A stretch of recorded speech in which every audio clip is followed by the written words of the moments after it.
what's up everyone? My name is John. Welcome back with another review on YouTube today. Today we got the Samsung Galaxy Book Pro, not the 360. The Samsung Galaxy Book Pro was released around 2020, and it is one phenomenal laptop. This laptop, I must say, is one of the greatest laptops that I've purchased within the past few years, and to many it might be a rival to the latest Apple MacBook Air, or even at far stretch the HP Envy. So without further ado, let's just get started into the review and just look at this beautiful laptop. With this year's Samsung Galaxy Book Pro lineup, Samsung has given us silver or a choice of blue with the black keyboard, which is the one that I opted to do in this review for today. For my model, I got the 15.6-inch screen display, which comes in a 16:9 aspect ratio. Now, I know there are some people who don't really prefer the 16:9 aspect ratio and would rather prefer the aspect ratio found in something like the MacBook Pro, but personally, this is good for me. Naturally speaking, the thin bezels and the great OLED display is more than enough of a compromise for me. And I must say, guys, this laptop is ridiculously thin, and not only thin, but it's light. Weighing at around just less than 2 pounds for reference is less than my iPad Air with my Magic Keyboard. And so with this lightness, it's a great option for students or travelers who want to bring something on the go and portable, yet have a still bigger display at 15.6 inches. And so I must say, putting this in my backpack feels like there's nothing there. Combined with that small charger that the laptop comes in, it's a great choice for portability and accessibility. Jumping further into the specs, the laptop is offered in an i5 Intel Core processor or an i7 processor. Now, as a college student, I wanted something that was able to run Microsoft Office programs and whatnot, but not over-the-board top specs, and so I opted for the i5 Intel Core processor with just around 8GB of RAM. Contrary to the general public's idea, 8GB of RAM for a student is far more than enough to run some Microsoft Office applications. I often found that surfing the web and going through Microsoft Office applications such as Word, Slides, Excel, Access, and other applications was really non-laggy and ran really seamlessly, almost as if I had 16GB of RAM.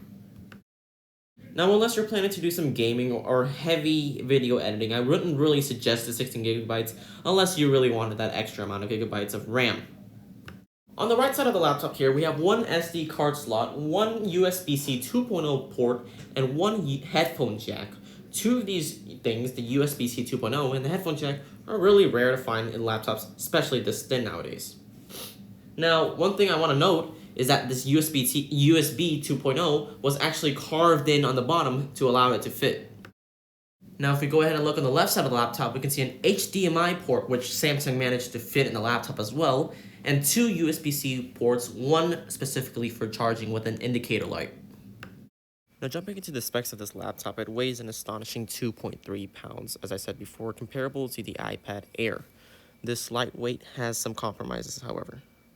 In order to afford a lightweight and thin design, Samsung had to make some compromises with its build quality in terms of using plastic instead of aluminum or other metals when building the laptop. Now, as for my opinion, I believe that plastic in laptop build quality is not necessarily a bad thing, as it could lead to easier repairs rather than more expensive and irreversible damages that could occur when having a laptop of metal build. With a large 15.6-inch display, Samsung has given us a beautiful and most phenomenal 1920 by 1080 AMOLED display that has vivid and beautiful colors. While I certainly agree with this, I believe that the AMOLED display does much better in darker conditions, as the colors seem more vibrant and vivid, and there's generally less reflectiveness. Moving on down to the keyboard, we have three backlight keyboard options, 30, 60, and 100%. Personally, I like to keep it around 30 to 60 to conserve some battery life. The deepness and shallowness of the keyboard is somewhat in the middle, which is a perfect mark for me, as it's not too deep and not too shallow, making it easier to type things without error. As you can see here, I did pretty well on the typing test, and it was pretty comfortable to type on, as I said before. I was able to make good enough distance on the keyboard where it wasn't too much to reach for, and so it was a great keyboard in general. Samsung Galaxy Book Pro for the 2020 model starts around $809 with Windows 11 installed. This is at a range of 13.3-inch display. You're going to pay a little bit less for the 15.6-inch. However, if you're interested in the Galaxy Book Pro 360 model, it would be an additional few $100, starting around $1009. And so there you go. That's my review for the Samsung Galaxy Book Pro.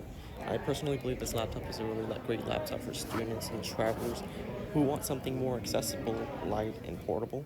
And so at this price range, I would say it's a pretty decent laptop considering its competitors at a much higher price. What are your thoughts? Do you think it's worth it?